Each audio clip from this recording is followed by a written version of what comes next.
I'm a cookie person. Give me cake, pie, even ice cream, not so much, but cookies, that's my downfall. And so naturally, I have come up with a bunch of whole food plant-based cookie recipes that feel good in my body. Unfortunately, when I take these healthy cookies to a party, people just don't really eat them unless there's no other option. And so I made it my goal to come up with a chocolate chip cookie recipe that is better for you than the typical chocolate chip recipe, and it is vegan. Plus, the important part is that no one can tell the difference. And that is what I'm about to show you today. This is the perfect recipe to bring to a party or to make with your kids or grandkids just for fun. And you'll feel a little bit better about it because it's just a little bit better for you. To make the recipe a little bit healthier, we're using whole wheat flour. And I use this flour that I get from Costco, but pastry, like wheat pastry flour, is actually fantastic for the recipe, or white wheat flour, that works great too. If you can't find white wheat, you can use 1 cup whole wheat for 2 cups of white flour, and that works great. You could also just use spelt flour or even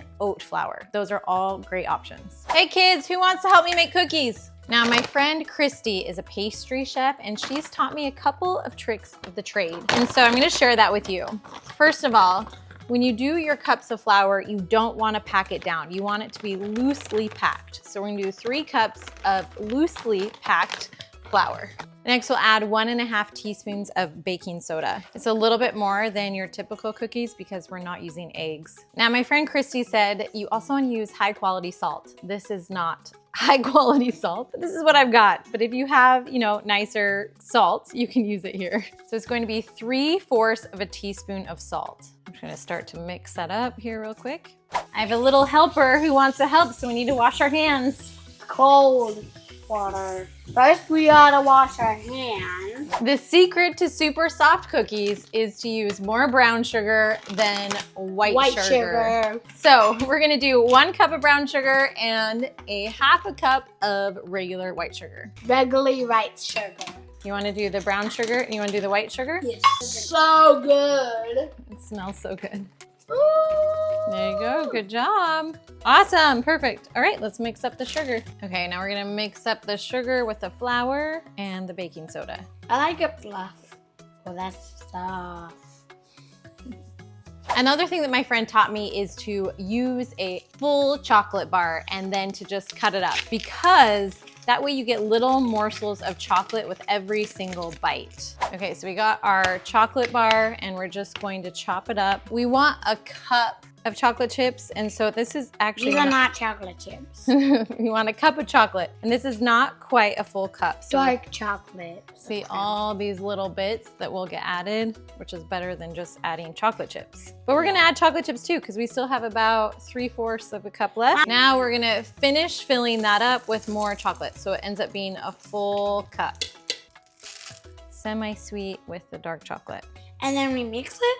Yep, and then we mix it. So instead of eggs, we're gonna use soy milk, and you can use any type of plant milk. Any type of plant milk works, and so it's just 3/4 of a cup. If you wanted to go extra credit, you could turn this into a flax egg. So just add a couple tablespoons of flax to this milk, mix it first, and then mix it in. I'm not even going to bother. It still works out great in the end. It's 3/4 cup of milk. Then we'll add a teaspoon of vanilla. Hey, real quick, have you signed up for your free 1-week meal guide? I have it linked below, and it is a full week of delicious whole food plant-based recipes. Plus, I even include a shopping list, and there's some very delicious and healthier treats linked below as well. So make sure to grab those, check them out. You won't regret it. Last but not least, we are going to add butter to these cookies because it really does give it the texture and the flavor and the taste that makes it like regular cookies. I've tried olive oil, I've tried nut butters, I've tried all of the above, and while it works and is delicious, for this version, we're gonna use butter. But we're going to use the healthiest butter that we have available to us. And this is going to be a vegan butter that's called Smart Balance. And as you can see, it has about half of the calories of regular butter and significantly less saturated fat. So it's going to be a lot better for your cholesterol levels, for your heart. And I feel a lot better about putting this butter inside of my kids' cookies. Not only are we choosing a healthier butter, but we're going to use a lot less of it. So a normal recipe would ask for about a cup of butter. We're gonna use 3/4 a cup.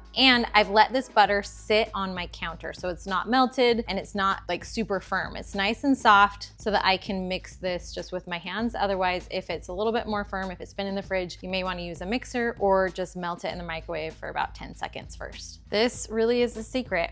This is all you need. These cookies have no crazy ingredients. I'm not adding any type of almond flour or tahini, and while that's healthy for you, it makes it really expensive. It was important that I have a cookie recipe that's cheap, that's accessible to most people, that you're not spending $10 on ingredients to make healthy cookies. This is something that is just as expensive, if not even cheaper, than a regular chocolate chip cookie recipe. Now this part, you just need a little bit of patience. You want the dough to be the texture of Play-Doh in the end. So you just keep mixing. You want it to be like Play-Doh. You don't want it to be runny. You want it to be just that perfect texture. So we need to mix it until everything's incorporated.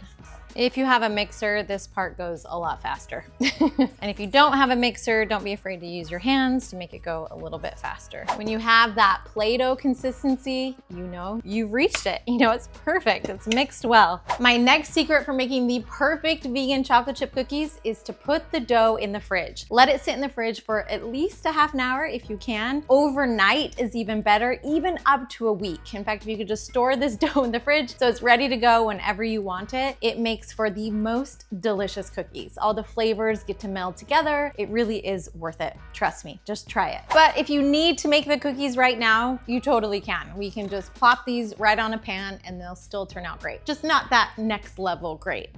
So we'll put this in the fridge, and lucky for me, I already pre-made some other cookies and that one is ready to go. You'll set your oven to 325.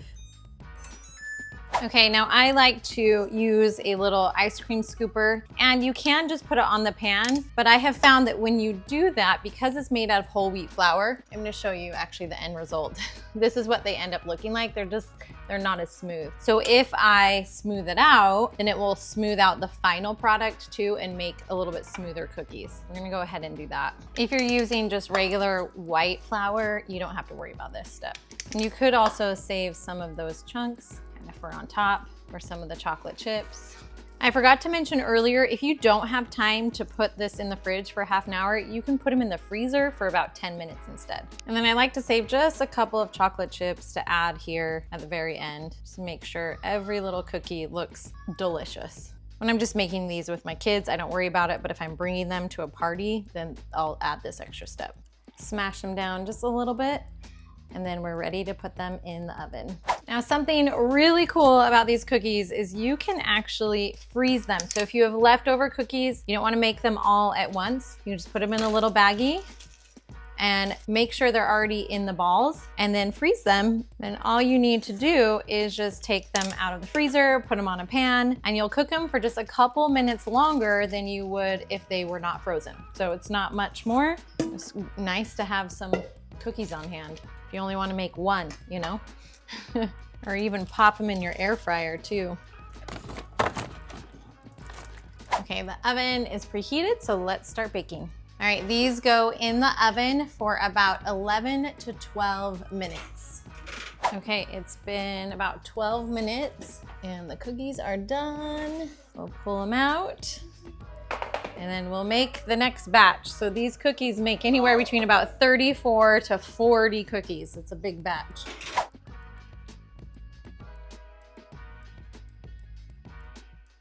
You just asked how many pitchers. Are you ready to eat the cookies? Yes! I'm very ready. You're very ready. Okay, you guys can have one.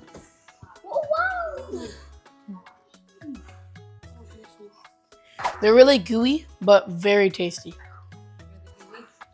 It's like so shitty, like it's soft and so easy to break.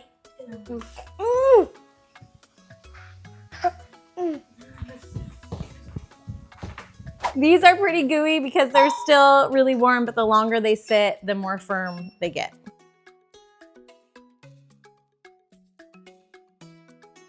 These are the ones that I just rolled into balls and cooked, and these are the ones that I kind of pushed down. And so honestly, they're a lot flatter. I would just keep them just like this. No need to push them down. They turn out fantastic. Nice and thick and beautiful.